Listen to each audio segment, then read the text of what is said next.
Hi, it's the Lipstick Gal. Thanks so much for watching today. I'm so excited to do today's video because it's the worst products of 2024. Okay, I shouldn't be this gleeful, but some of these. All right, so I keep a list. I have a whole list of new things that I've tried throughout the year, and it is, there's a lot here. What did I end up with at number 370 something? And those are products that are new to my collection or were released this year. There are going to be some products in here that you'll be like, that wasn't new this year. Okay, maybe not new release wise, but new to my collection. That's kind of what I'm going for. New things that I tried this year. The other thing to keep in mind is that this is what I think about it, and I'll tell you why it didn't work for me and what I'm looking for in a product. That doesn't mean it's necessarily a bad product. Sometimes it might. Okay, sometimes I think some things are completely unredeemable. But besides that, if it's just a preference thing, just keep in mind that we may use makeup differently. Let's start with base products. First thing that I wanted to love was this. It's from Iconic London. It's their Velvet Smooth Pore Refining Primer. This is such a lovely texture. It comes out white, but when you blend it in, it completely, like, you can't see it at all. And I love this on bare skin. But when am I wearing bare skin only? Okay, so this has to work with my skincare, and this has to work especially with my SPF. So after I have my skincare and my SPF on, and I put this on, and then I start putting foundation on top of it, it always started to pill. And I don't know at that point, and I try really hard not to put on too many layers of things, but I absolutely have to have a little moisture and then SPF. I'm definitely always going to do those two things before I put on a primer. And this is one of those reasons why I'm not a primer girly, is that I've had so many problems with primers just not working for me. I like this on a day, just like over my SPF if I'm not wearing any foundation. But every time I wore this, and I wore it with foundations that were water-based as well as silicone-based, I had problems with it pilling. And I was putting on the thinnest of thin layers, like as thin as I possibly could. I could not get this to work for me, and I really wanted to, and it was $29. It was like a $30 primer, and it's not working. But it looks great on bare skin, but I'm almost never bare skinned. All right, the next thing that I tried this year, and I was kind of like, well, I like it at first, but the more that I wore it, it just was heavy. It just didn't look good on my skin, and it made me look older, was this, the e.l.f. Camo Hydrating CC Cream. The matte CC Cream, definitely not for me. But this has some real, like, serious pigment to it. And when you start to blend it in, it looks okay at the beginning, but this does not wear well throughout the day on my skin. I'm going to be 50 next month. So I need something that's going to look good on my more mature skin. And this is one of those, unfortunately, that did not work for me.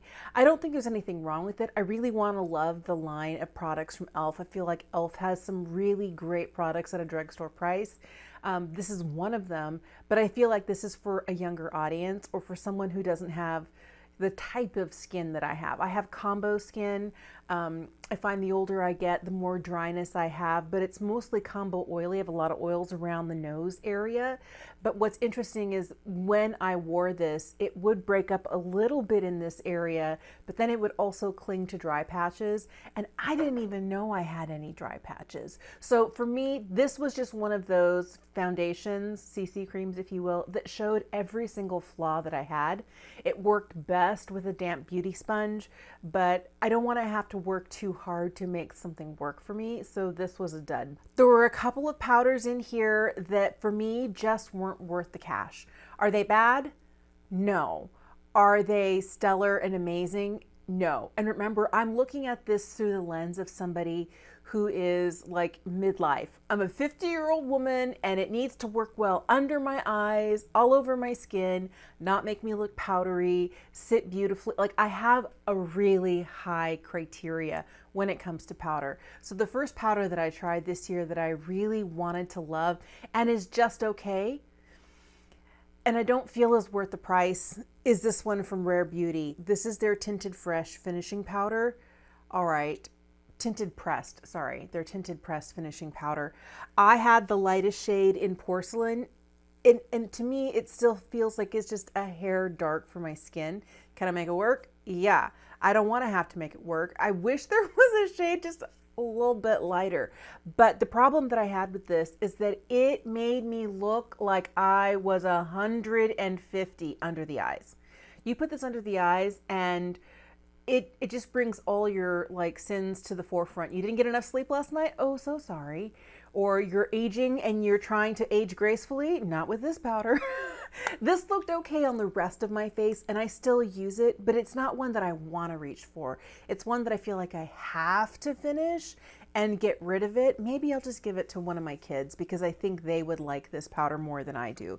The other one that I really wanted to love because I heard it works for so many people and maybe it'll work for you if you have oilier skin than me.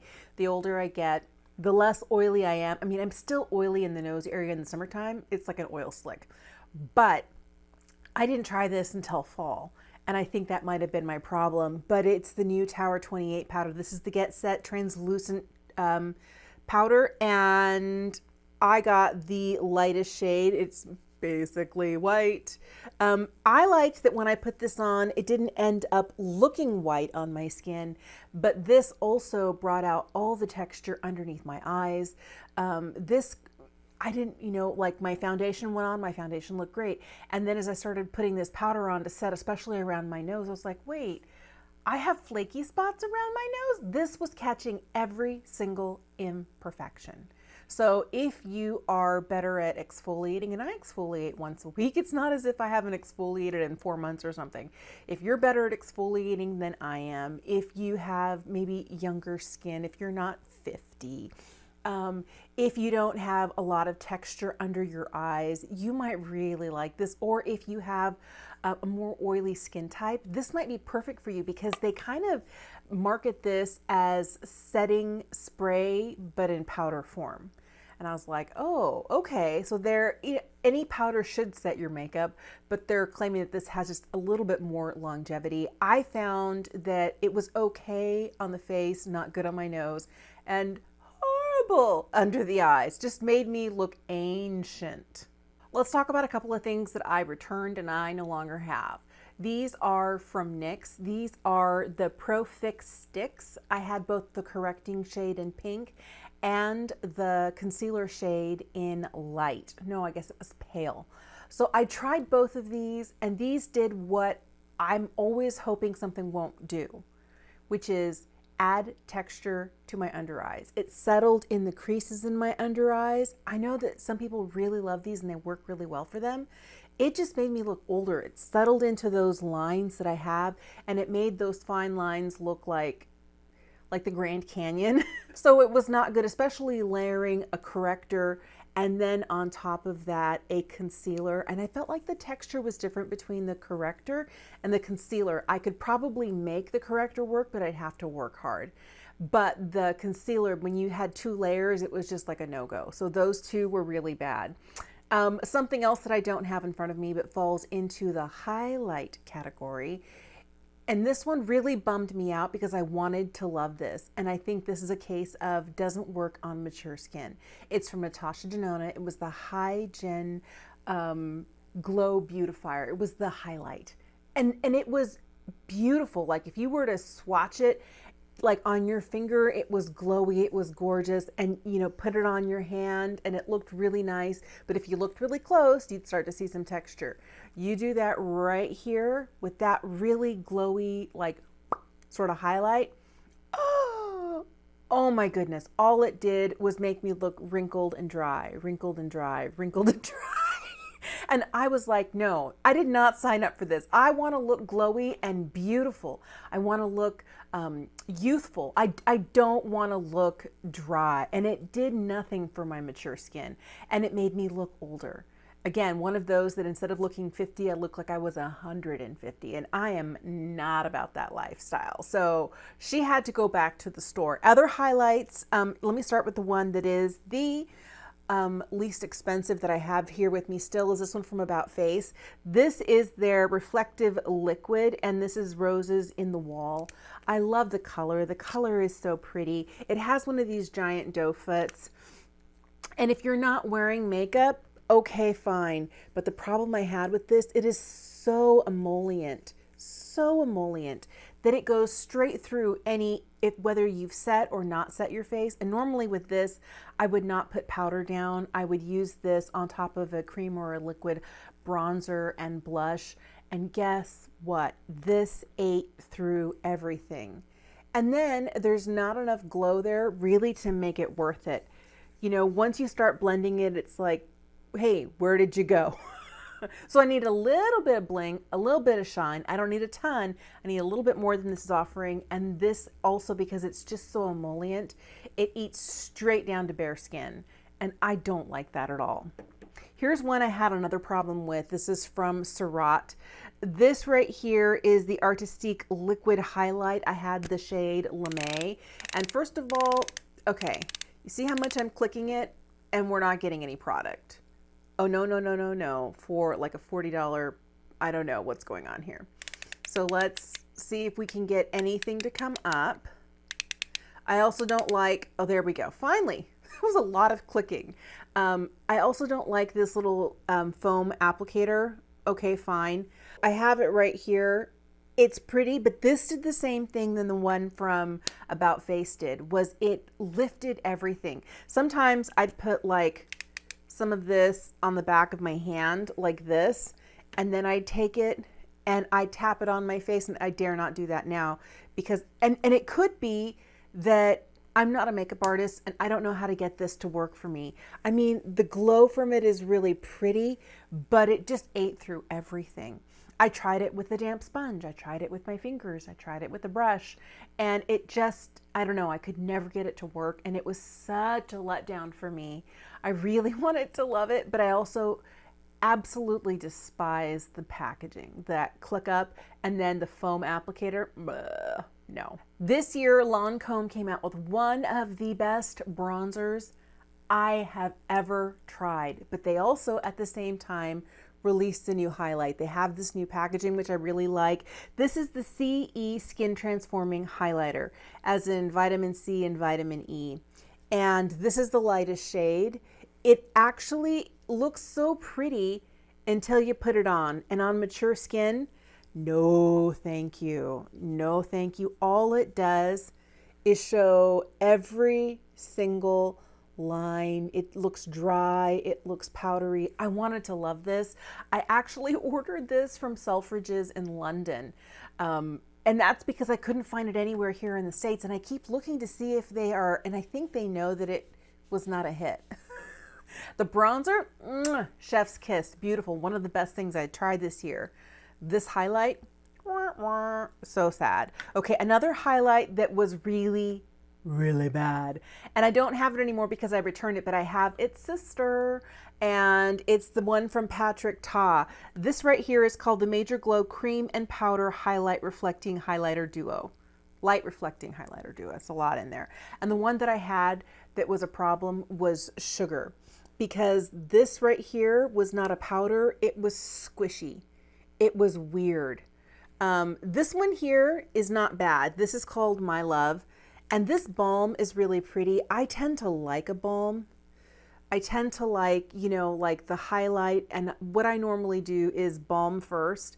And sometimes the balm is all I need, but I love a balm. And then if you want to lightly tap over the highlight, it can get to be kind of like a lot. But for me, this is not terrible. It's not the best highlight I tried this year, but the one in Sugar where you saw a lot of people sticking their finger in there and it was like a putty, that was one of the worst. And it went straight back. And from my understanding, they pulled it from the shelves, and I hope they're reformulating because the color looked so pretty, but the product itself, oh no. Let's talk about some eye products. I really wanted to love this because it was on the more affordable side. This right here is from About Face. This is their waterproof eye pencil. It's called the Line Artist, and it's a gel pencil. I have the shade Devil's Play. It's like a really pretty purple. Now you may be asking, what's wrong with this? Okay, there's nothing truly wrong with it if you're wearing it above the lash line. I have leaky eyes, and when I'm wearing this here and I use it in my tight line, pretty soon I have like a little purple puddle, like right here. And that is not what I'm going for.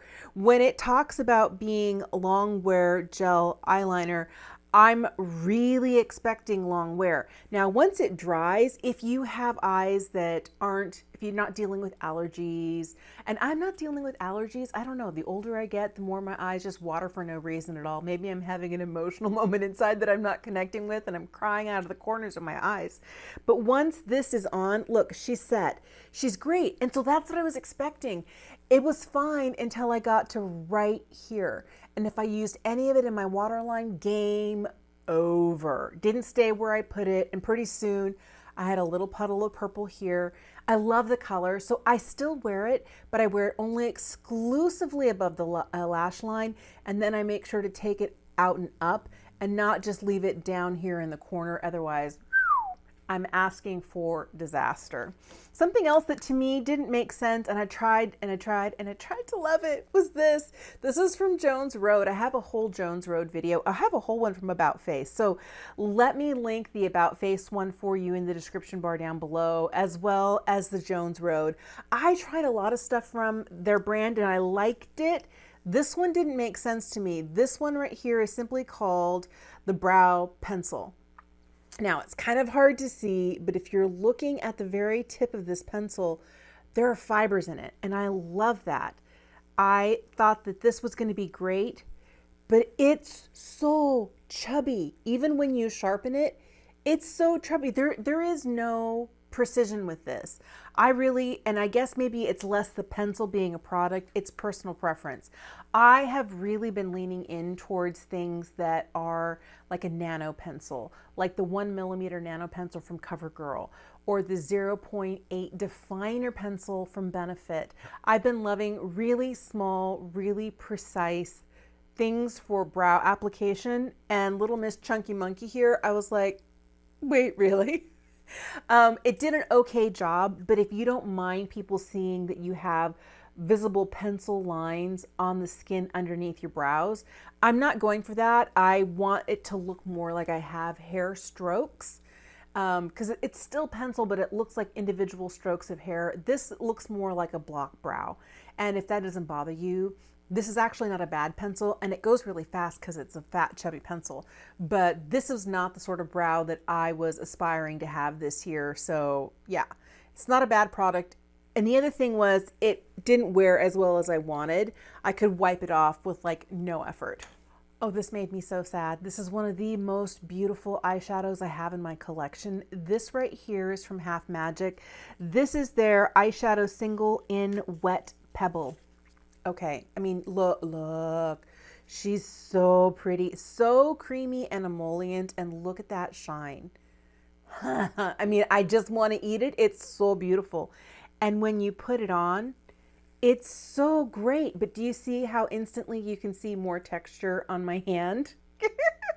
It brings out all the texture. On top of that, because it is a little bit more creamy and emollient, when I put it on my lid, I always lay it down with my finger. But the problem I have later is that and I don't have this with any other eyeshadow, I end up with it creasing right here in the lid. And because it is a darker shade than my skin, it's significantly darker. You can see like this line. Now, some people don't mind that lived in kind of broken down makeup look. I don't like that. I don't like that. I don't ever want, there to be a visible line of where you can see that there is no eyeshadow. That's not what I'm going for. This does that. And I want to love it so much, but it does really bring all of the texture to the forefront on my 50-year-old lids. And then it does that thing where it kind of splits. So I don't really reach for it unless I know I'm not going to be wearing it all day. If I'm just going out to dinner and it's only going to be a couple of hours, I reach for it because, I mean, come on, look how pretty. And I'm very careful how and where I place it. But boy, it's a high maintenance eyeshadow. One that's not worth it, and you can't just buy it on its own. That's the good part. is this. This is the eyeshadow palette that comes in this year's Blockbuster. I feel like Estee Lauder does a really good job of putting in usable lip products, of putting in, sometimes they'll put in like a pencil, a lip liner, or an eyeliner. I always love the skincare from Estee Lauder. I usually love the bag that comes in the Blockbuster. I liked everything this year except for this. Now, is this bad? No. Does this add extra texture to your lid? No, because there's hardly any sparkle in here. There's supposed to be sparkle in this shade and in this shade, and neither one of these look sparkly at all. They look like they have a subtle shimmer to them, but the minute you put them on the eye, it's like you just put a matte on. I don't know what it is. And so for me, my beef is, if you're gonna be shimmery, be shimmery. You know, you don't have to be the most like blingy thing out there, but you do have to have some shimmer to you. Can't see that at all. The other thing I noticed is that, and I don't know whether this formula is the same as the formula they sell in their quads or refillable quads, but this here lasts about 4 hours on my eyes, and pretty soon it's like done a vanishing act. Poof, gone. So I don't get a lot of wear out of this, which is why I don't like it. And I don't recommend getting the Blockbuster if you're in it for the makeup, because if you're in it for the makeup, the lip products are good, but I don't know that you would find this to be as useful as you would want it to be. If you're in it for the skincare, totally worth it, and the makeup is a bonus, then you're fine. But if you're buying it for the eyeshadow and for the lipsticks, and you're not really going to use the skincare, I don't know that it's worth the price at that point. Here's one that I really wanted to love, but I found that it was kind of like an epic fail for me. This is from Blend Bunny Cosmetics. It's their Forget Me Not Versatile Face and Eye Palette. I got this specifically because I wanted to try the brand. And I know that a lot of their palettes are a little bit more colorful than I'm comfortable with. And I wanted something that I could legit try. So it has a nice mirror in here. And the pans are large. They're large on purpose because it's a face and eye palette. And then you have these shimmers across the bottom. I was like, great, I'm gonna try the shimmers. I'm gonna try the mattes. The mattes were okay. It was these guys here. I mean, look how completely pigmented and sparkly these are. These are beautiful, like as swatches. They are radiant. They look like little jewels. But the minute that you put them on the skin, they pull out every single piece of texture. You can see all the texture on the back of my hand. That usually happens with highlights. I didn't want to use these as highlight. I wanted to use these on the eye. And as I was sweeping these on the eye, I didn't know how textured my eyelids were until this revealed it to me. I was like, oh, my eyelids are great. Ah, it was terrible. It was terrible. So is it bad? No. It's just not made for mature skin. I think that the mattes are okay. They didn't blow me out of the water. And I really wanted to, I mean, come on. They are so beautiful and so sparkly. Look at those. They're like little jewels. I really think that if my 16-year-old got a hold of this, or my 14-year-old for the sparkle in here, game over. They would love it, and it would look great on them.